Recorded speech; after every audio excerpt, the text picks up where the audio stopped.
primera exposición va a ser primero surgimiento histórico del concepto de frente único y segundo, algunas cuestiones vinculadas a polémicas típicas asociadas a los debates en torno al frente único. Me importa mucho la cuestión del surgimiento del concepto, porque es una categoría que se utiliza de forma omnipresente en el debate de la izquierda y se conoce realmente muy poco en los debates y el contexto histórico en donde surgió como concepto, ¿no? Incluso preparando esta exposición estaba revisando materiales y hay cosas que no habían sido traducidas a castellano hasta hace muy poco, la carta abierta, ahora voy a hacer referencia del Partido Comunista Alemán, texto de Paul Levy, lo que hace a la referencia bibliográfica del Frente Único a veces está todo en alemán. Pero a su vez si hacemos una encuesta entre los militantes, pocos saben por qué cuando se habla de unidad se habla de Frente Único, esa categoría, Frente Único obrero, ¿de dónde viene? Bueno, pero voy a hacer bastante énfasis en el contexto histórico donde surge y los debates que suscitó.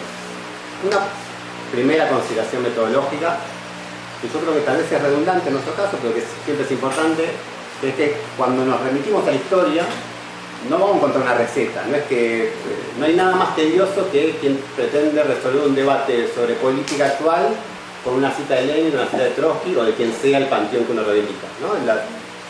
A lo sumo lo que tenemos en la historia son referencias teóricas, metodológicas, lecciones, experiencias de las cuales aprender, pero no más que eso.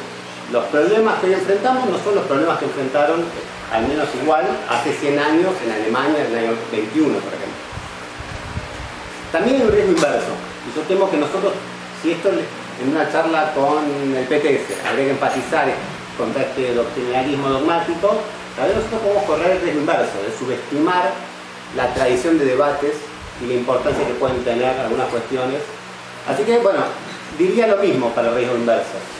Ojo que en la historia hay referencias, lecciones valiosas, debates que ya se dieron y que arrojan conclusiones estratégicas. Bueno, cierro esta consideración inicial. Una segunda pequeña cuestión de entrar de lleno. Bibliografía, por si a alguien le interesa seguirla, la dejo ahora. Lo que yo utilicé, y a mí me parece que en castellano está más accesible, la Revolución Alemana de Pierre Bourdieu. El IPS acaba de publicar el segundo tomo que no estaba publicado, es un texto exquisito. Pierre Bourdieu es un historiador trotskista, tiene muchos textos muy importantes sobre la historia del movimiento obrero y tal. La lucha contra el fascismo de Trotsky, Frente Único de los años 30, es clave. Y un texto más corto, pero que es clave, que es la tesis sobre la unidad del Frente Proletario, que es el texto por el cual la Internacional Comunista, el cuarto congreso, sistematiza y adopta la política del Frente Único. Esto se encuentra en internet, un texto relativamente corto, es un pronunciamiento en un congreso. Bien, ¿cómo surge la idea, el concepto, el marco histórico del Frente Único? Hay que remitirse sobre todo a los años 20 en Alemania, inicio de los años 20 en Alemania, el contexto de la llamada Revolución Alemana, ¿no? Alemania tiene 3 intentos revolucionarios finalmente fallidos, pero muy agudos. Y luego voy a hacer una mención a los años 30 porque es el Frente Único contra el fascismo, digamos. O sea, en los 20 el contexto empieza a ser defensivo, pero no había un contexto contrarrevolucionario, pero reaparece el debate sobre el Frente Único en los años 30. ¿Cuáles son los dos fundamentos que explican que hablemos de Frente Único? Y dos principalmente. Y son bastante sencillos. Uno, la clase trabajadora está dividida políticamente. División política, que es expresión de divisiones objetivas más profundas. Diferencia de niveles de clase, diferencia de categorías profesionales, de niveles de sindicalización, de lo que fuese. En términos políticos y sindicales, la clase obrera, la clase trabajadora está dividida. Esa es la primera condición que justifica que hablemos de Frente Único. Si no estuviera dividida, no tiene sentido hablar de Frente Único. Y ahora vamos a ver cómo un periodo donde la cuestión del Frente Único no apareció.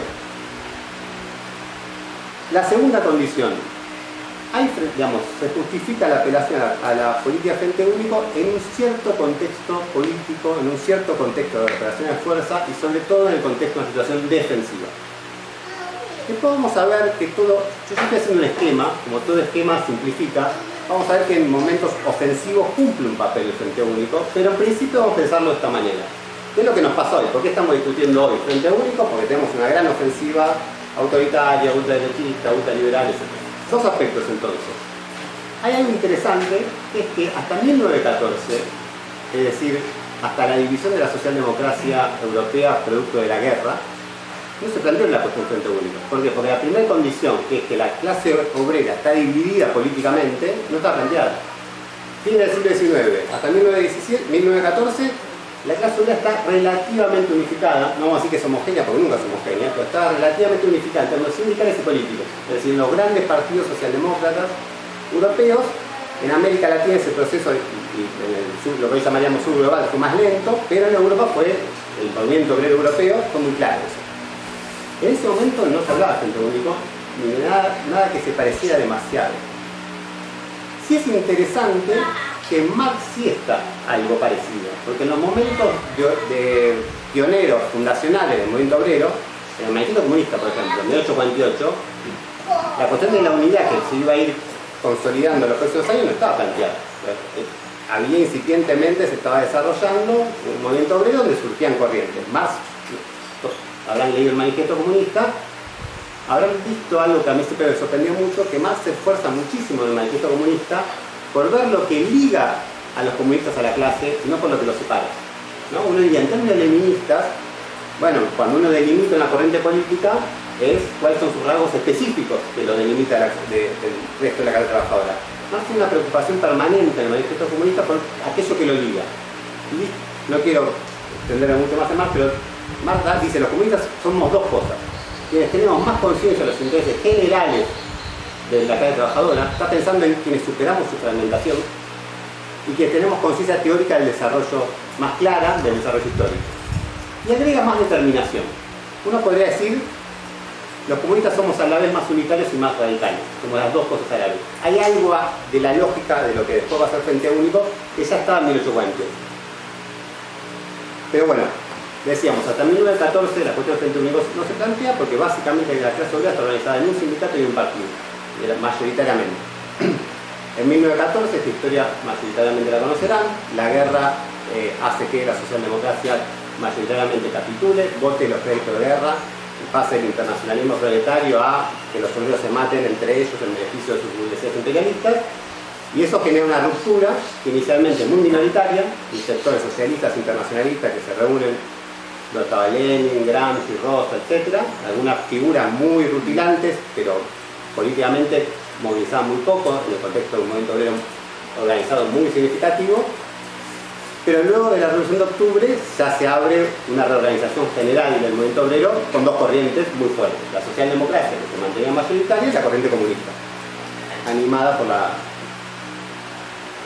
impulsada por la Revolución Rusa y por este sector que resistió a la capitulación ante la guerra. Hay un segundo periodo muy corto donde tampoco se plantea la cuestión del Frente Único. Es importante también pensar cuándo no se plantea, que es entre el 17 y 1920. Es decir, luego de la Revolución de Octubre se inicia un periodo brutal de ofensiva de la clase trabajadora. Los bolcheviques tenían expectativas desmesuradas, una extensión masiva, arrolladora y de corto plazo de la revolución en Europa. Pero aún así, vivimos una situación revolucionaria en Europa muy aguda. Tentativas revolucionarias en Alemania, se toma el poder por un tiempo en Baviera, en la República Soviética de Baviera, que duró un mes. Se toma el poder un tiempo corto en Hungría, también dura muy poco. Los consejos obreros en Turín, es decir, hay un impulso revolucionario como producto del gran acontecimiento que es la Revolución Rusa, que hace que como la clase obrera está a la ofensiva, tampoco se plantea la cuestión del Frente Único. Entonces recordemos los dos elementos, división y situación defensiva, entre el 17 y el 20 no se plantea. ¿Cuándo se empieza a plantear? Bueno, a partir de 1920 la situación política en Europa empieza a cambiar.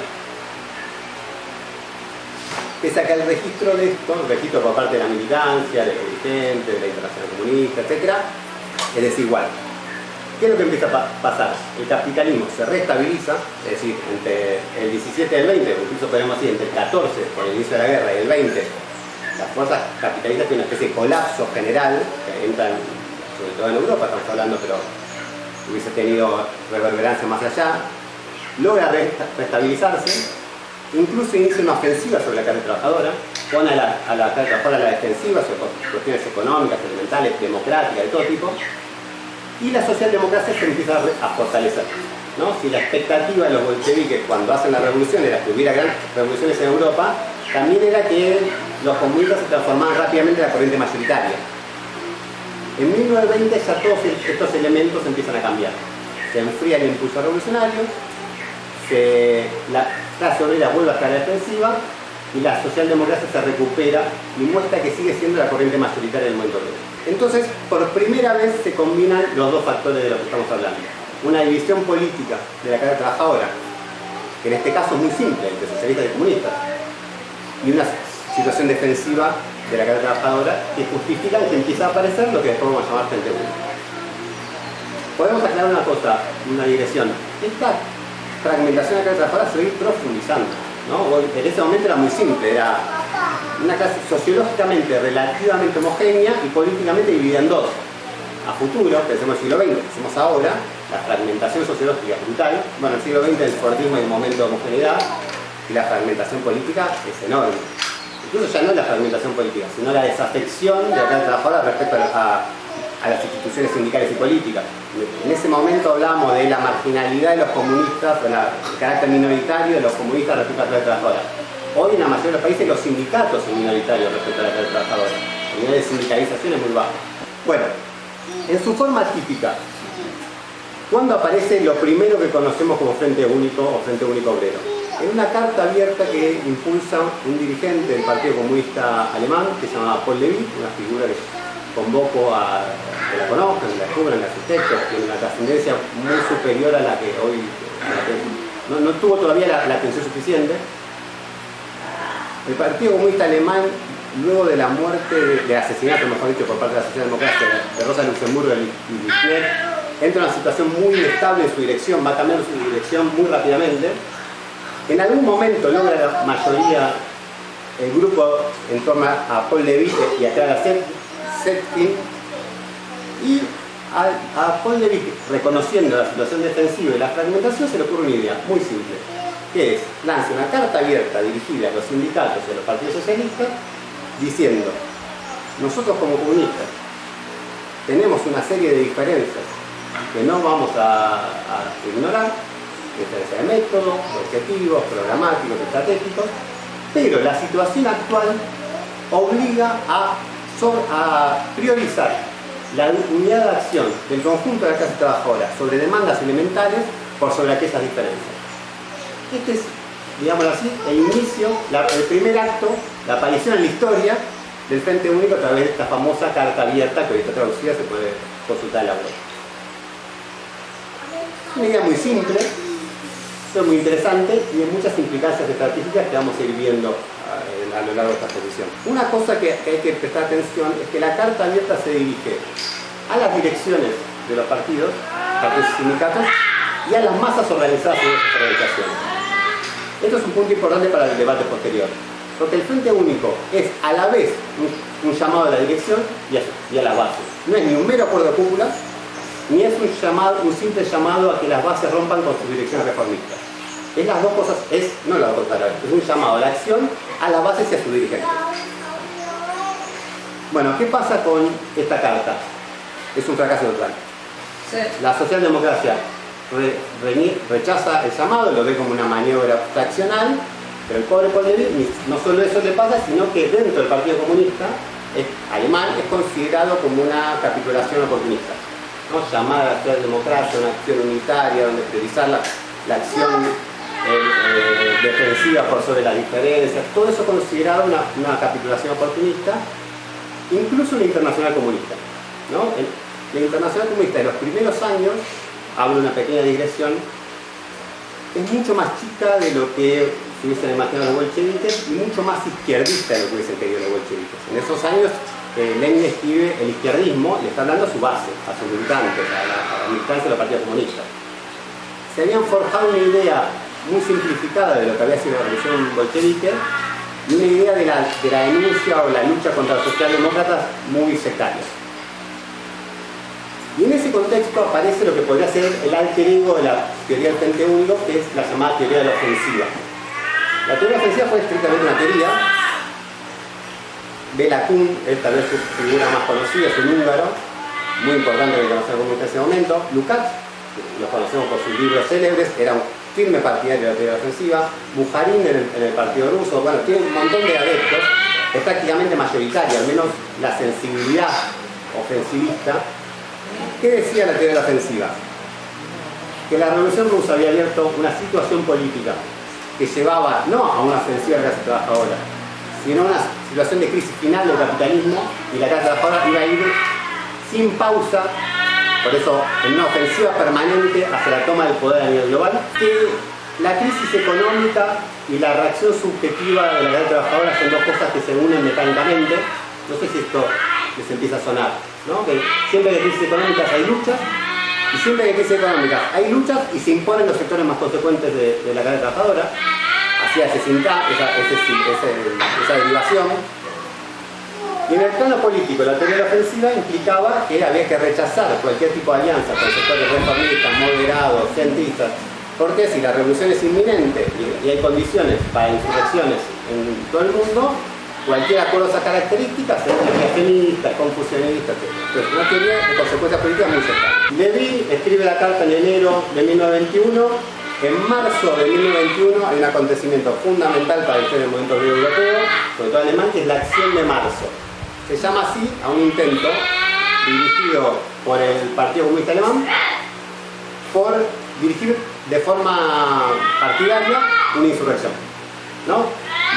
Motivado por la teoría de la ofensiva, dijeron, bueno, hay que dirigir como partido una insurrección. Los bolcheviques, recordemos que esperan a conquistar la mayoría de los soviets, buena parte de los órganos de dirección de la revolución bolchevique son los soviets mismos, o sea, hasta cierto punto, el comité militar revolucionario. Bueno, no voy a abundar en esto. ¿Qué pasa con la Acción de Marzo? Es un desastre calamitoso que genera un efecto desastroso sobre el Partido Comunista Alemán, que había conseguido casi medio millón de afiliados bajo la dirección de Paul Levi. Ahora vamos a ver que Paul Levi desde el inicio le implica un enfoque unitario, que lo voy a retomar después. Y con ese enfoque crece mucho el Partido Comunista, que había empezado siendo una secta en términos cuantitativos, muy chiquito. La Liga Espartaco de Rosa Luxemburgo era muy chiquita.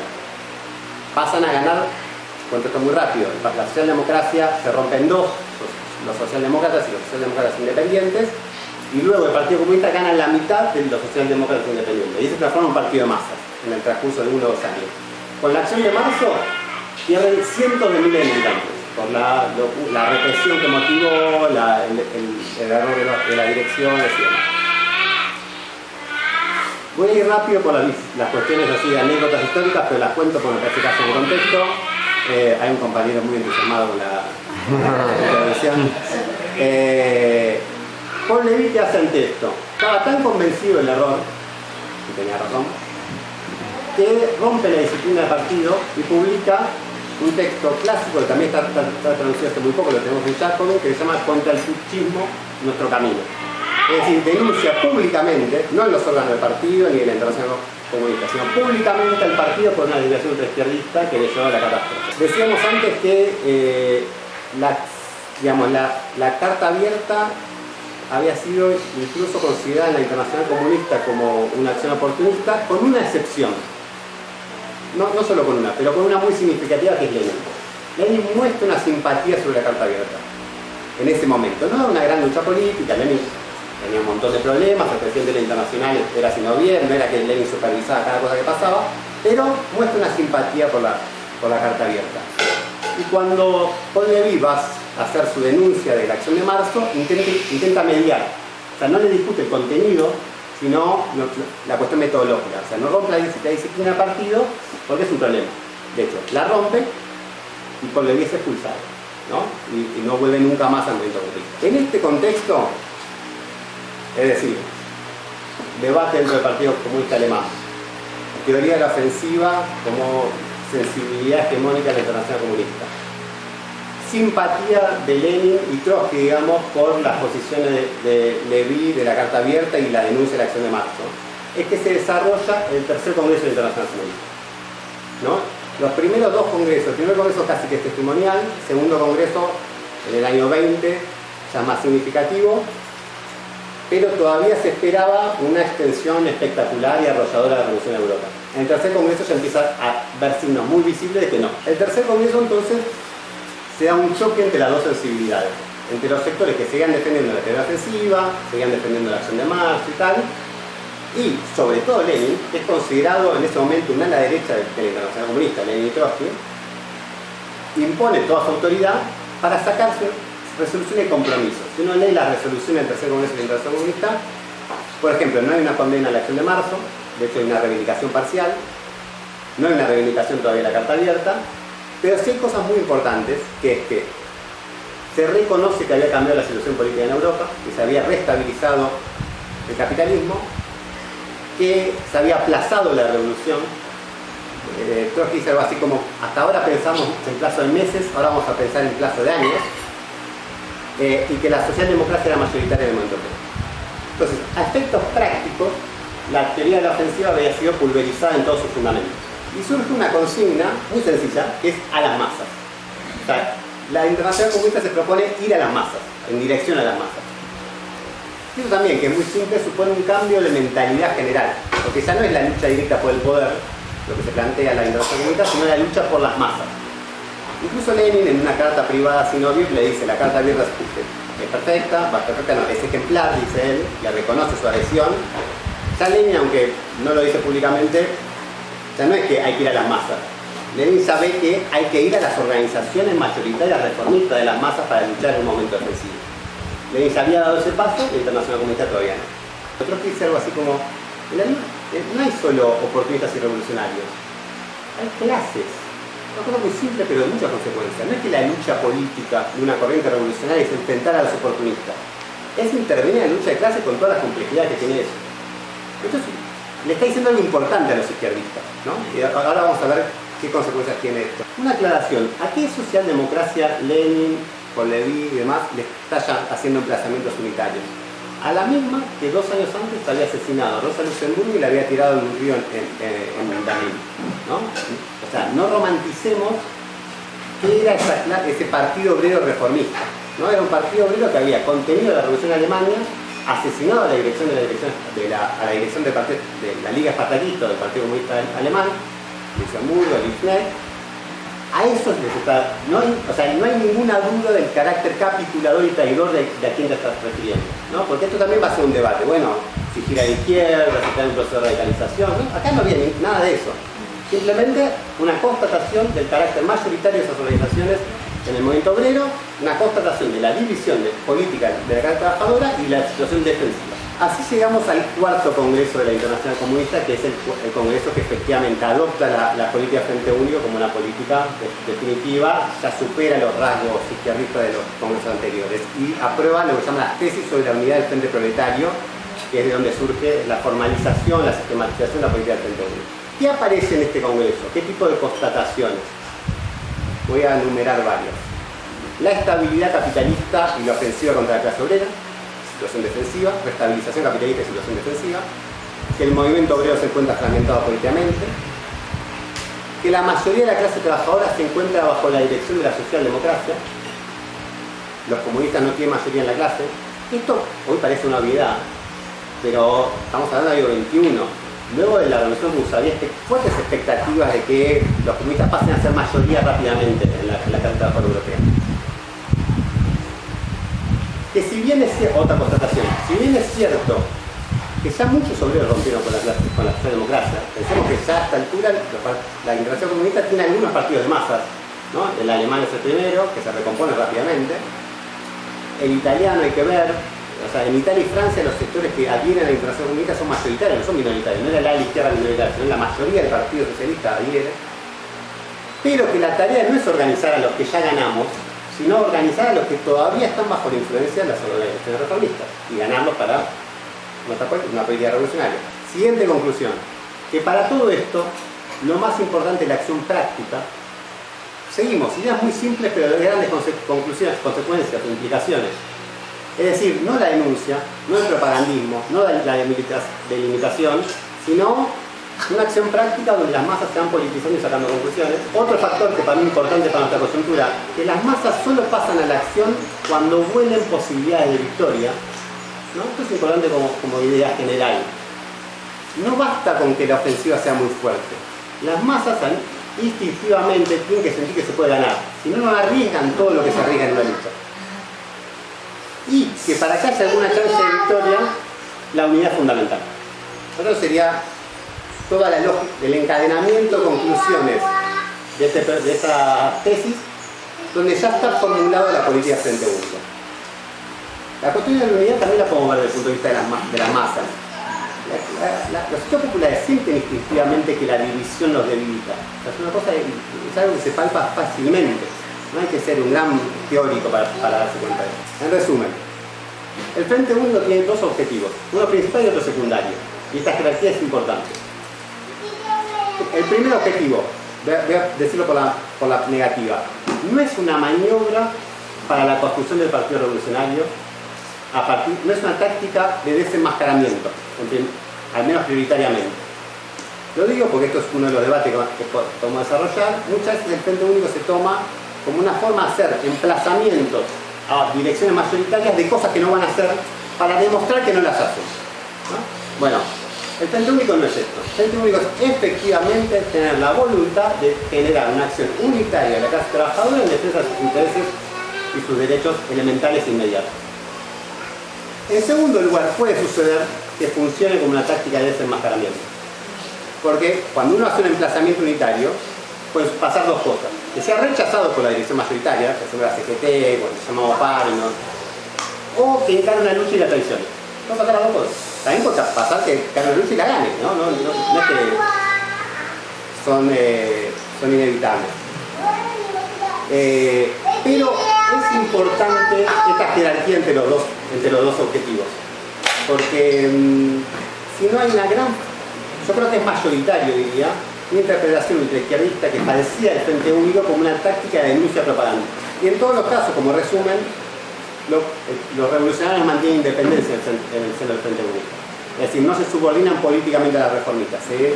Siempre la frase es, no tratás de manos.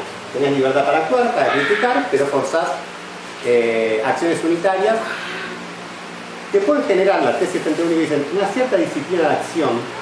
Porque vos cuando acordás algo con alguien, te comprometés a hacerlo, no es que boludías. Pero una disciplina de acción no es lo mismo una disciplina orgánica, no es una unidad política, no es una unidad permanente. Bueno, voy a algunos debates típicos de la cuestión del Frente Único. ¿El Frente Único es unidad solamente sindical o también política? Otra forma de decir algo similar, no es lo mismo. ¿Es unidad callejera o unidad también en el plano político? Yo creo que esto es una falsa dicotomía, o al menos es unidad en todos los terrenos, o al menos así lo pensó la Internacional Comunista. Yo coincido con este enfoque. Y esto es importante porque muchas veces vamos a ver en debate con otras corrientes que se piensa el Frente Único como básicamente acuerdo para la lucha callejera. Y la lucha de clases es más que la lucha callejera, esto es evidente, ¿no? La lucha de clases, por ejemplo, es lucha parlamentaria también. Lucha por el poder, lucha electoral, hay un montón de terrenos. Pues si no se reduce el Frente Único a coordinar movilizaciones, ¿no? Una sola anécdota, cuando la Tercera Internacional se pronuncia por el Frente Único, llama a una conferencia internacional de las tres internacionales que había en actividad, que era la Segunda Internacional, la Tercera Internacional, la denominada 2,5. Esto no es un chiste, así figura en la historia, digamos, en los documentos y demás, porque eran corrientes políticas que ocupaban un lugar intermedio entre la segunda y la tercera, donde se propone una acción política unificada para impulsar el Frente Único a nivel internacional. Discuten cosas como ¿qué? Como el Tratado de Versalles.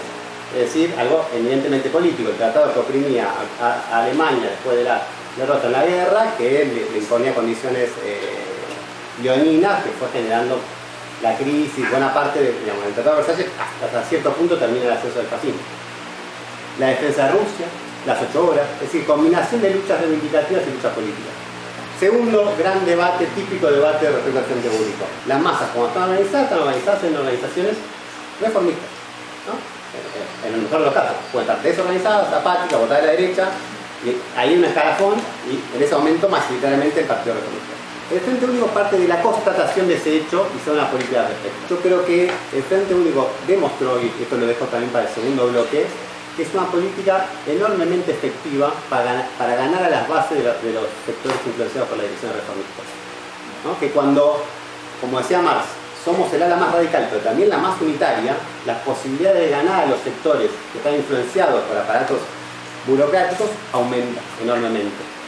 Voy a dar un ejemplo muy sencillo ahora, pero después voy a dar otros históricos. ¿Qué hubiese pasado si Miriam Bregman llamaba a votar contra Milei en la segunda vuelta? La autoridad política que hubiese tenido para enfrentar el nuevo ciclo y para volverse hacia la base del peronismo, diciéndole, nosotros luchamos contra tu gobierno, pero cuando vino esta amenaza mayor, yo cerré filas porque eso es mucho peor. Si ahora tu partido está dando dirigentes a este gobierno y yo cerré filas, yo creo que la influencia y la autoridad que hubiese ganado hubiese sido superlativa. Pensemos el estrellato que tuvo el Pollo Sobrero con esta política, una figura de una escala muy inferior a Miriam. ¿Es una aproximación al reformismo el Frente Único? Es como una variación de la anterior. Voy a leer una cita también de la tesis sobre la Internacional Comunista. Es posible ver en nuestra táctica una reconciliación con los reformistas solo desde el punto de vista del periodista, que piensa que se aleja del reformismo criticándolo ritualmente, sin siquiera abandonar su oficina de redacción, que teme chocar con el reformismo ante las masas y teme darle a estas últimas la oportunidad para colocar a comunistas y reformistas en un mismo plano de la lucha de clases. En esta apariencia del temor revolucionario de la, entre comillas, reconciliación, acecha en esencia una pasividad política que busca perpetuar un estado de cosas, en que los comunistas y los reformistas tienen cada uno sus esferas de influencia rígidamente demarcadas, su propio público en los mitines, su propia prensa, y que todo esto cree la ilusión de una seria lucha política. A mí es muy rica esta frase, porque lo que está diciendo es, este enfoque, que piensa que mixturarse con los reformistas es la verdadera lucha política contra el reformismo, es una ilusión de lucha política. La verdadera lucha política es aquella que expone a, en este momento, comunistas y reformistas en la propia experiencia de lucha, disputando sus proyectos ante la experiencia de las masas. Y yo lo diría de otra manera, la mejor forma de superar las ilusiones reformistas de las masas es que la delimitación surja como subproducto de la incapacidad de las direcciones reformistas de llevar a término una lucha común. Y no porque la izquierda radical revolucionaria y los comunistas en este momento aparezcamos por razones ideológicas como un factor divisionista. Nada fortalece más a las ilusiones en los aparatos reformistas que la izquierda aparezca como un factor divisivo. Más aún un factor funcional a la derecha, ¿no? Pensemos lo instalado que está esto, ¿no? Pensemos cuán habitual es que cuando hay una ofensiva derechista, Macri, ahora Milei, los aparatos reformistas, ahora hablo de reformismo en un sentido muy genérico, ¿no? En el sentido restringido del reformismo obrero de los años 20, se fortalecen, porque aparecen como el único bloqueo real que se le puede poner a la clase dominante. Y en cambio, la izquierda aparece como un factor divisivo, es decir, hostil a los intereses de la clase. No es poca cosa que las masas se sientan hostiles a sus propios intereses. Por eso el Frente Único es no solo algo que responde a los intereses generales de la clase trabajadora, sino es un medio de conquista a la mayoría. Es lo que lo que mejor te prepara para luchar contra el reformismo. ¿Hay riesgos en el Frente Único? Por supuesto. Vuelvo a una cita de Trotsky. Creo que sí hay dos riesgos en la aplicación de la táctica del Frente Único. Una cosa interesante, dice, el riesgo más habitual es el riesgo sectario. No riesgo oportunista, es el riesgo sectario. Voy a leerlo porque creo que está muy bien la cita también. Los errores en la política del Frente Único eran de dos tipos. Lo más frecuente era que los órganos dirigentes del Partido Comunista se dirigiesen a los reformistas proponiendo una lucha común por consignas radicales, que no se desprendían de la situación y que no correspondían al nivel de conciencia de las masas. Estas propuestas eran como disparos hechos al vacío. Las masas permanecían ajenas, pero los dirigentes socialdemócratas interpretaban la propuesta de los comunistas como una intriga encaminada a destruir la socialdemocracia. En todos los casos, se trataba de una aplicación puramente formal de la política Frente Único que no superaba el estadio de las declaraciones. De hecho, en su misma esencia, no puede ofrecer resultados sino sobre la base de una valoración realista de la situación y del estado de las masas. El arma de las cartas abiertas, utilizada con demasiada frecuencia y mal, se ha encasillado y ha habido que renunciar a esto. Bueno, la última frase es importante. ¿Qué está diciendo? Algo muy familiar para todos nosotros, que era lo que charlábamos antes. Llamar a los reformistas y decirles, organicemos la insurrección. Bueno, eso no es lo llamamos serio. Nadie fue a pensar que lo llamamos serio. Llamar a los reformistas, huelga general permanente para derrotar a Milei. Bueno, eso no va a pasar. O sea, ¿qué hace un dirigente sindical cuando recibe de la izquierda un llamado de ese tipo? Dice, esto está fuera de la realidad, ¿no? Y vuelve a su trabajo rutinario. Entonces, ese tipo de aplicación sectaria, incluso cuando no tenga el objetivo de desenmascarar, sino cuando es una especie de aplicación poco virtuosa, es un error sectario que favorece a que no tenga éxito la política de Frente Único. Y no se corresponde con consignas realistas y adaptadas al estado de conciencia de las masas. Y dice Trotsky que hay otro problema que es transformar el Frente Único en una táctica de adaptación a la burguesía. Dice, esto es lo que hizo el estalinismo, esto es lo que llevó a los frentes populares. Entonces, utilizar la fraseología del Frente Único para en realidad generar acuerdos políticos permanentes y de subordinación entre clases enfrentadas. ¿Cuáles fueron precedentes de la política del Frente Único? Vimos que nace en el 21 con la Carta Abierta, etc. Hay dos precedentes que me parecen muy importantes por lo que plantean. Uno es la misma Revolución Rusa. Hay que también está planteando una cuestión muy clave. En momentos ofensivos, también hay Frente Único. Entre febrero y octubre hay en el medio el intento de golpe de Estado por Kornilov. Kornilov era el ministro de guerra de Kerensky, no era una figura exterior. Intenta dar un golpe de Estado. ¿Qué hacen los bolcheviques? Cierran filas. La frase de Lenin famosa es sobre el hombro de Kerensky, vamos a disparar sobre Kornilov, mostrando el uso instrumental del gobierno provisional. Pero en ese cerrar filas contra la reacción, los bolcheviques muestran la coherencia de su política. Luchamos contra el gobierno provisional, pero cuando hay una amenaza mayor, estamos dispuestos a cerrar filas con el gobierno provisional, sin atarnos manos, ¿no? Es un ejemplo paradigmático de la táctica del Frente Único. Es decir, emplazamiento unitario a reformistas que están dentro del gobierno, ya no que dirigen sindicatos y tienen que conducir una huelga, sino dentro del gobierno enfrentar un golpe de Estado. Y con esto vuelvo a la cuestión de si eso genera ilusiones o no en las masas. Los bolcheviques, después del golpe de Kornilov, cuando cumple un papel tan clave, tan en primera fila contra lo que sería la extrema derecha en ese momento, si Kornilov la ganaba teníamos un Hitler en Rusia, algo peor que la represión que siguió a la Comuna de París, un baño de sangre brutal. Hay una avalancha de votos a los bolcheviques en los soviets.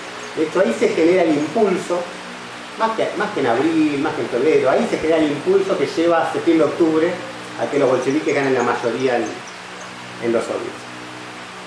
Segundo antecedente, en la misma Alemania, en 1920, se da también una situación que uno llamaría Frente Único en un sentido ofensivo. Hay un intento, de noviembre del 18, Alemania está en un contexto revolucionario. Hay un intento de una revolución en 1918 que derroca la monarquía absoluta e impone lo que se va a llamar República de Weimar.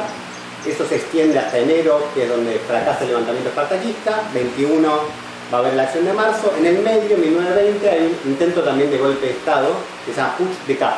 Kapp era Putsch por el golpe, Kapp era el militar que encabeza la insurrección. Fracasa porque hay una ola de huelgas que lo derrota. Ahora, esa derrota no plantea, a diferencia del febrero ruso, una estructura de consejos, soviets u organismos de autoorganización que pudieran disputarse ser alternativa de poder. Genera un gran vacío de poder. Fracasa el gobierno que surge de la revolución del 18, que es el gobierno socialdemócrata de derecha, el que había asesinado a Rosa Luxemburgo. Fracasa la extrema derecha con su golpe de Estado y hay un gran vacío que duró un tiempo. De hecho, las negociaciones por el nuevo gobierno se desarrollan con la huelga general todavía convocada. ¿Qué es un dirigente sindical? Dice, lo que necesitamos ahora es un gobierno exclusivamente de partidos socialistas, sin ministros ni partidos capitalistas. Un gobierno obrero de partidos reformistas. Creo que no estoy seguro si en este caso se extiende la invitación al Partido Comunista o no, pero el Partido Comunista dice, ¿qué hacemos ante esta situación? Una situación nueva. Va a surgir un gobierno de partidos obreros. Ya no es el gobierno, o posiblemente no sea el gobierno que vino a poner freno a la revolución en 1918-1919, porque de hecho estamos tratando de derrotar todavía una tentativa de la extrema derecha contrarrevolucionaria. ¿Qué hacemos? ¿Nos oponemos? Bueno, ahí surge también Paul Levy, lo que después se va a llamar, Lenin lo va a llamar, o el Internacional Comunista, no, creo que surge ahí mismo el término, oposición leal, que también en el cuarto congreso surge como una de las tácticas provenientes del debate sobre el Frente Único, que es, cuando hay condiciones, en el marco de un Estado capitalista, para un gobierno de partidos obreros reformistas, hay condiciones donde hay que, no necesariamente integrarlo, por eso oposición, pero darle condiciones producto de las cuales uno se abstiene de intentar su derrotamiento revolucionario. Así estaban pensando en ese momento. Simplifiquemos un poco. El apoyo parcial a un gobierno reformista en un Estado burgués, ¿no? Que puede cumplir un papel positivo. Las condiciones que ponía el Partido Comunista Alemán era sobre todo que ayudara a desarmar a la reacción. La reacción se había militarizado, había intentado un golpe de Estado. Si ayuda a garantizar libertades políticas y derrotar la reacción, va a tener como nuestra oposición leal. No somos parte del gobierno, pero no tenemos una ofensiva que intente derrocarlo. Ahí aparece otra línea, que no la vamos a abrir ahora, pero es todo el debate sobre el gobierno obrero, que se va a magnificar, se va a amplificar también en Alemania en el año 23, esto ya va a quedar por fuera mi posición, pero es otra forma de pensar Frente Único en términos ofensivos, no meramente defensivos. Uno piensa frente único en términos ofensivos en los soviets. Los soviets es un organismo ofensivo de unidad de la clase trabajadora de toda su corriente. Ahora, y el gobierno obrero también es un organismo, un instrumento ofensivo en un momento de ascenso, dirigido por partidos reformistas. Bueno, ojo, que tanto Lenin, el Partido Comunista Alemán, Lenin, Trotsky, en el programa de transición, habilitan esta idea. En un cierto momento puede ser progresivo el acceso al gobierno a partidos obreros, aunque sean reformistas. Ya sea porque permite que las masas agoten su experiencia con el reformismo, es decir, como gobiernan, agotan su experiencia. Eso en parte pasa con el gobierno surgido de febrero, el gobierno tradicional de la Revolución Rusa. Hay una frase que utiliza Lenin que es muy buena, pero pensando en un eventual gobierno del Partido Laborista inglés, que es: lo vamos a sostener como la soga sostiene al ahorcado, ¿no? Te vamos a apoyar para que te mueras, pero nunca, ojo, que también reducirlo a esto es un poco, sería una relación sectaria. Siempre está abierta la posibilidad de que un gobierno obrero que tenga la reacción en frente de la burguesía, no el apoyo a la burguesía como tuvo Ebert, o sea, la socialdemocracia en el 18 para parar la revolución, sea el punto de partida para rupturas más decisivas con el capitalismo. Eso siempre estuvo abierto. Lenin lo mantiene abierto, por ejemplo, en septiembre, hace un llamado a los socialistas revolucionarios y a los mencheviques y a los reformistas de la Revolución Rusa a: tomen ustedes el poder, rompan con la burguesía y nosotros vamos a apoyar desde afuera, porque ustedes son vacilantes y tal, pero vamos a apoyar. Esto tiene mucha actualidad para los debates de estrategia más actuales. Una última palabra sobre el Frente Único en los años 30, es decir, Frente Único en la época del ascenso del fascismo, sobre todo en Alemania, donde la Internacional Comunista, ya estalinizada, desarrolla una política catastrófica que se llamó la política del tercer periodo, o de clase contra clase. ¿Cuál hipótesis?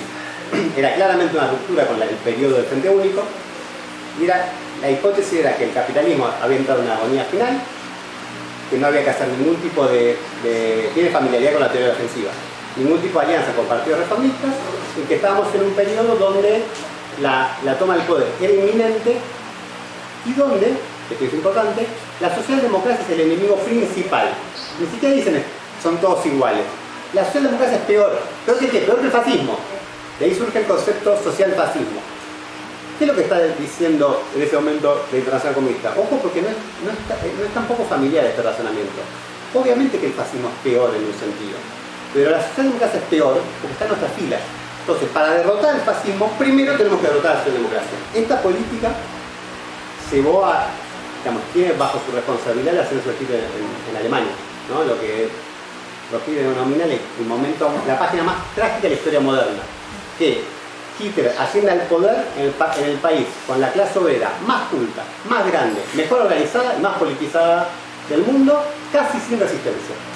Los comunistas que hacían en esa época, hacían cosas dementes, hacían frente único con los nazis, por ejemplo. Hay, por ejemplo, un plebiscito que se llama plebiscito rojo, los nazis lo llamaban plebiscito marrón, donde votaron en conjunto la disolución de un Länder, es decir, un gobierno dirigido por los socialdemócratas. Es decir, había una política de enfrentamiento casi físico con los socialdemócratas. Esto impidió evitar el ascenso del fascismo en Alemania. Pensemos que Hitler asciende al poder con menos votos, con muchos menos votos, incluso cuando asciende al poder, que los votos combinados de la socialdemocracia y del Partido Comunista. Es decir, el peso de la socialdemocracia y del Partido Comunista en la clase trabajadora era enorme, y una acción unitaria hubiese podido con bastante seguridad poder evitar o dar un enfrentamiento mucho más firme contra el ascenso del fascismo. De hecho, si uno estudia los primeros años los primeros meses, los primeros años de Hitler, es muy cauteloso, sabe que tiene enfrente una clase obrera muy dura, avanza muy lento, avanza muy acelerado, pero con mucha más cautela de lo que uno piensa retrospectivamente. Un dato histórico que agregar solo para el registro. Hoy se considera, los historiadores, hasta donde sea, hay historiadores en la sala, no es mi competencia, pero que Stalin no tenía esta ceguera, sino que deliberadamente entregó a Alemania al fascismo porque calculaba que una Alemania dirigida por Stalin era más favorable para los intereses comerciales y geopolíticos de... Una Alemania dirigida por Hitler. ¿Qué dije antes? Bueno, tuvo un fallido, algún sentido tiene, como suele suceder. Pero bueno, una Alemania dirigida por Hitler iba a ser más favorable a la Unión Soviética por temas comerciales y temas geopolíticos, en contraposición con una Alemania dirigida por los socialdemócratas, que posiblemente se hubiera acercado más a Francia, Inglaterra, a otro eje. Ese fue el razonamiento que después concluye en el acuerdo entre la Unión Soviética y la Alemania nazi, que lo rompe Hitler, invadiendo Polonia y invadiendo la Unión Soviética. Lo último que llegaron a decir los comunistas antes del ascenso de Hitler, esto va a ser un corto periodo entre nosotros y la revolución. Una frase célebre que es: después de Hitler nuestro turno, ¿no? Como el nazismo va a generar tal reacción, repito, hay argumentos familiares, tal reacción que nos va a fortalecer. Así que en realidad el ascenso de Hitler está mostrando la inminencia de la revolución. Pero cierro con esto: estamos dispuestos a hacer alianzas hasta con el diablo y su abuela, si es necesario, ¿no? Acuerdos puntuales. Creo que agregar con el diablo, con su abuela e incluso con Noske. Es decir, Noske había sido responsable del asesinato de Rosa Luxemburgo, ¿no? Estaba peor que el diablo. El Frente Único contra el Fascismo, solamente un capítulo en el libro de la lucha del proletariado. Los capítulos pasados no pueden borrarse, el pasado no puede olvidarse, debemos partir de él. Recordamos la alianza de Eber con Groner y el papel de Noske. Recordamos en qué condiciones murieron Rosa Luxemburgo y Karl Liebknecht. Nosotros los bolcheviques hemos enseñado a los obreros a no olvidar nada. Nosotros no le exigimos al diablo que se corte la cola. Eso lo lastimaría y a nosotros no nos beneficiaría. Aceptamos al diablo tal como lo ha creado la naturaleza. No necesitamos el arrepentimiento de los dirigentes socialdemócratas ni su lealtad al marxismo. Pero sí necesitamos la voluntad de la socialdemocracia para luchar contra el enemigo que actualmente nos amenaza de muerte. Por nuestra parte, estamos dispuestos a cumplir un papel, a cumplir en la lucha común todas las promesas que hemos hecho. Prometemos luchar valientemente y llevar la lucha hasta el final. Eso basta por un acuerdo de lucha. Yo creo que esto resume un poco todo lo que discutimos. Acción común contra el enemigo mayor, no atarse de manos, no le exigimos radicalización ni renuncias, hacemos acuerdos realistas que responden a las relaciones de fuerza del estado de conciencia y ponemos por sobre cualquier interés particular el interés general de la clase trabajadora. Frente Único y Frente Popular, que fue la primera. Yo creo que acá hay que hacer una distinción entre las experiencias históricas del Frente Popular francés y español y la política estalinista que se llamó política de los Frentes Populares. Porque las experiencias históricas son más ricas de lo que fue la política del estalinismo. Excede. Desde el punto de vista, en principio, un factor obvio. El estalinismo era solo un componente de ese bloque. Pero la política del estalinismo, a partir del séptimo congreso, impulsada por Dimitrov, llamada Frente Popular, era una política de unidad orgánica y potencialmente gubernamental con la burguesía. La burguesía democrática contra el fascismo. En América Latina, los países periféricos, era la burguesía nacional contra el imperialismo. Pero una política de unidad de clase antagónica. Recordemos esto, que también se va a vincular, o va a tocar el debate sobre el peronismo, y de hecho lo va a tocar de manera muy compleja. El Frente Único está pensado como un frente de clase, ¿no? Un frente al interior de la clase obrera, entre su ala revolucionaria y su ala reformista. Tenemos que preguntarnos ahí dónde, de la copa del segundo bloque, un gran debate es qué es el peronismo en esa dicotomía. Dicho esto, que sea lo básico, el Frente Único es una política de clase y el Frente Popular es una política de conciliación de clase. En mi opinión, las experiencias en España y en Francia, sobre todo en España, para mí, tuvieron algo de gobierno obrero, en el sentido de gobierno de organizaciones reformistas que tuvieron tensiones reales con la burguesía. Voy a dar una anécdota. Largo Caballero, uno de los presidentes de la Segunda República, un obrero marxista del PSOE, quería que el POU, Partido Marxista Revolucionario, que había algún vínculo con Trotsky, pronto con Trotsky después, entre el partido al PSOE para bolchevizarlo. Estamos hablando del presidente de la República. Y fundar la nueva internacional. No la cuarta internacional, pues eso todavía no está planteado, sino sería la cuarta, pero una nueva. No está pensando en la posición de izquierda. Es decir, ojo, pasaron cosas fuertes. O sea, eso terminó en una guerra civil. No es que terminó en una capitulación a los Cipras o a los Eber, es decir, el gobierno que surge de la Revolución de Noviembre del 18 en Alemania. Terminó una guerra civil que se pierde. Efectivamente, la política del estalinismo, que fue una política, llamémosla, de Frente Popular, es decir, de conciliación con la burguesía, en buena medida hace perder la guerra, ¿no? Ganemos la guerra para luego hacer la revolución, en acuerdo con la burguesía y conteniendo las demandas del movimiento obrero emergente y aplicando una política de represión y salvaje sobre la militancia de izquierda de España. Codovila tiene Codovila, figura fundadora del Partido Comunista Argentino, tiene el tristemente célebre papel de dirigir la represión, el asesinato de Andreunín, etc. Es decir, una política de contención y casi que los procesos de Moscú se llevaron a Madrid y la política de estalinismo ahí fue el organizador de derrotas, creo que se la aplica. Pero la dinámica política que aparece con el Frente Popular es más interesante de lo que la política del estalinismo indica. Entonces, reducir esa experiencia histórica a la política del estalinismo para mí es un error. Hay que estudiarlo con otros ojos. Hay que estudiarlo como algo que se parece a una crisis revolucionaria en un Estado capitalista democrático, ¿no? Un acceso al gobierno, fuerzas reformistas, un golpe a la burguesía, un proceso de radicalización donde emerge también una corriente radical y emerge un proceso de autoorganización. Las milicias, hay un proceso de autoorganización en algunos elementos superior al ruso, y eso termina en la guerra civil que se pierde. Se pierde en parte por la política de exterminio. Incluso en Francia, donde la dirección del Frente Popular es mucho más moderada, Léon Blum claramente tiene una política de contención. De hecho, muchas de las victorias sociales asociadas al gobierno de Léon Blum, las 8 horas, vacaciones pagas y demás, en realidad no estaban en el programa del Frente Popular, sino que son producto de la ola de huelgas que sigue el ascenso de Blum al poder. Entonces, la clase trabajadora, ¿qué pasa? Siente esa victoria electoral como propia, lanza una ola de huelgas que le impone reivindicaciones a Blum. Ahora, eso también tiene muchas lecciones. Trotsky que decía, contra el Frente Popular no hay que hacer una huelga contra Blum, hay que hacer una huelga contra los enemigos de Blum, contra el Senado, las 200 familias, la oligarquía, etc. Y discutir con Blum que no se opone consecuentemente a la reacción. Esa es la política. Nosotros tenemos que aparecer como alguien que quiere que la cosa avance, no que golpea a Blum del mismo modo que lo golpea a la derecha. Entonces, aún con todas sus limitaciones, Blum generó algo parecido a una selección revolucionaria. Entonces, hay que ver cuando las direcciones, incluso reformistas, detonan una dinámica que es de radicalización social. Entonces, yo ahí digo, la política de conciliación de clase está mal, pero ojo que esas experiencias históricas tienen muchas lecciones estratégicas interesantes que no se reducen a la política estalinista.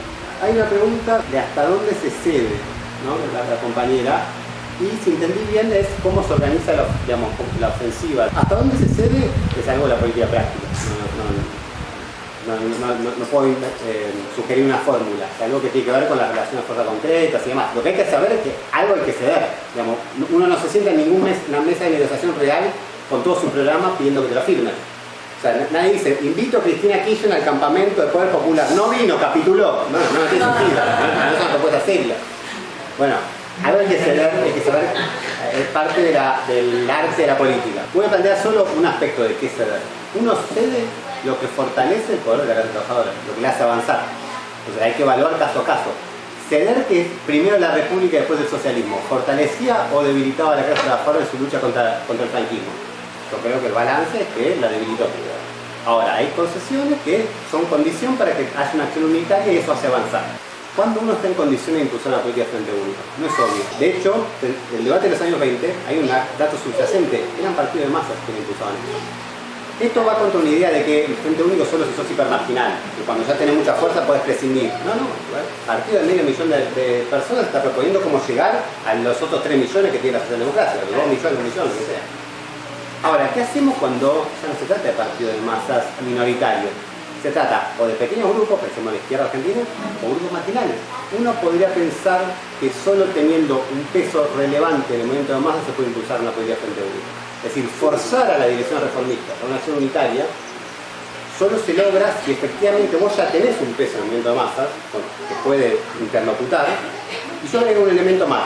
Si ya hay una tendencia semi-espontánea de las masas a la acción unitaria, es decir, una presión desde abajo que presiona a todos. Eso significa que ¿qué es para nosotros el Frente Único? Y tal vez sea una cuestión propagandística para nosotros. Nosotros podemos hacer propaganda de eso. Es decir, educar a nuestra militancia de un sector diciendo cómo debería ser la política de la izquierda. Cuando uno es un grupo muy chico, tal vez se preocupa en hacer la acumulación de cuadros iniciales, porque hay cosas que le escapan a su alcance. Yo creo que igualmente hay que saber, uno siempre hace política pensando en qué es lo que hay que hacer, no importa si uno lo logra o no. Pero también hay que ser consciente si uno tiene los recursos para impulsar esa política o no. Yo creo que el Frente Único tiene esos dos componentes iniciales, clase trabajadora fragmentada, situación defensiva. Ahora, en los momentos ofensivos también cumple un papel. Y esto lo quiero enfatizar. Los consejos o los organismos de autoorganización, tipo coordinadores fabriles en Argentina en los años 70, también son organismos de Frente Único. Cumple un papel en un momento de ofensiva. Pero cambia un poco el contexto. Lo mismo la idea de un gobierno obrero, un gobierno de Frente Único. Esta es una cuestión súper espinosa en el debate en la Internacional Comunista, porque planteaba un gobierno y la posibilidad de que la Internacional Comunista apoye un gobierno dirigido por socialdemócratas o por fracciones de izquierda de la socialdemocracia. Esto es un debate bastante actual, ¿no? Nosotros pensaríamos eso, la prensa Allende, ¿no? Chávez, bueno, podemos agregar cuánto de ese debate sobre en qué contexto, en qué condiciones el Frente Único se transforma en un gobierno del Frente Único.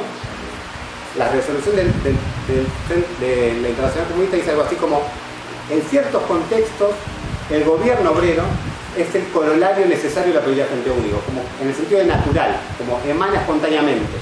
Si vos estás actuando en común, en algún momento te propones darle a eso una proyección gubernamental. Bueno, pero ahí hay que diferenciar un gobierno de Frente Único de un gobierno de coalición de clases. La verdad es que esa distinción nunca es clara, porque los reformistas siempre trazan un puente con la burguesía. Un puente inestable puede ser, pero siempre se vuelve brumoso. Por eso nunca vamos a tener nítidamente un gobierno obrero. Si tenemos un gobierno obrero nítido, es un gobierno revolucionario. Si no lo es, bueno, algún puente con la burguesía está trazando. Por eso entre gobierno Frente Popular y gobierno obrero a veces hay una distinción brumosa. Y con esto voy a la pregunta sobre los bolcheviques, el gobierno provisional y demás. Ojo, que yo traté de enfatizar esto, la política que guió a los bolcheviques desde abril es una política en todos los terrenos del Frente Único. Esto no se advierte lo suficiente. Siempre se piensa que la política de ninguna confianza del gobierno provisional significaba algo así como una delimitación permanente con las corrientes reformistas. Una denuncia, una delimitación, los ceseristas, es decir, los ceseristas revolucionarios, los mencheviques, etc. Ahora, ¿qué significaba todo el poder de los soviets en abril? Significaba darle el poder a los ceseristas y a los mencheviques, que eran quienes tenían la mayoría de los soviets, es decir, las corrientes obreras reformistas. Es decir, la política ofensiva de los bolcheviques de abril en adelante fue una política de principio a fin de Frente Único. Eso adquirió un carácter defensivo con Kornilov, porque en un proceso revolucionario también es una tentativa de contrarrevolución, y adquirió un momento muy nítido después de Kornilov y justo antes de octubre, cuando Lenin hace la propuesta de rompan con la burguesía, en realidad es lo que lo dice durante todo el proceso, ¿no? Abajo los 10 ministros capitalistas, rompan con la burguesía. O sea, el vínculo con los reformistas no es de denuncia, sino de emplazamiento unitario a romper con la burguesía. Y en septiembre-octubre, él dice en un momento, hay condiciones para una especie de tránsito pacífico del poder de la clase trabajadora si los ceseristas, si los ceseristas revolucionarios, que eran la continuación histórica del populismo ruso, y los mencheviques deciden romper con la burguesía. Entonces, si se produjera eso, la toma del poder ya está concretada. Nosotros seremos una oposición leal o iremos viendo. Lenin hace esa propuesta, con hora y día, dice, tomen el poder ahora, débil la burguesía. Entonces, ojo que la política de los bolcheviques fue de principio a fin de Frente Único. Lo anterior, vamos a llamarlo así, era una política de Frente Popular. Una política de colaboración de clase. Hay hoy sobre todo hay un gran debate sobre qué fue la política de los bolcheviques hasta abril, si efectivamente era tan menchevique como el relato estándar indica o no tanto, pero efectivamente los bolcheviques se habían formado con la tesis de dictadura democrática de obreros y campesinos, una fórmula que nos parece hoy muy rara, pero lo que quería decir es Rusia como país atrasado lo que tiene enfrente es una revolución burguesa no socialista. Eso coincidió toda la socialdemocracia con muy pocas excepciones, la gran excepción Trotsky y Parvus, bueno, no era ruso Parvus, que dicen que tiene que haber un encadenamiento entre revolución democrática y revolución socialista, pero los bolcheviques hasta cierto punto se ciñeron con Lenin en el exilio a la táctica en la que se habían formado durante la revolución desde 1902 o 1903 hasta la revolución de febrero. Lo que se viene es una república democrática que impulsará el capitalismo, impulsará la libertad democrática que existe en Occidente, y nosotros seremos un partido obrero revolucionario que preparará la revolución del futuro. ¿Por qué no lo hicieron? Porque esa era su educación política en principio. Lenin da un giro, el famoso giro cuando baja en Finlandia, etc., que dice todo el poder a los soviets, ninguna confianza del gobierno provisional, que empalma con una idea más permanentista, ¿no? No hay una revolución burguesa. Para ser más concreto, no hay condiciones de estabilizar una república burguesa. Acá lo que viene es una revolución socialista o una contrarrevolución fascistizante brutal. Entonces, ahí me parece que Lenin tiene un giro genial que permite el triunfo de la revolución de octubre.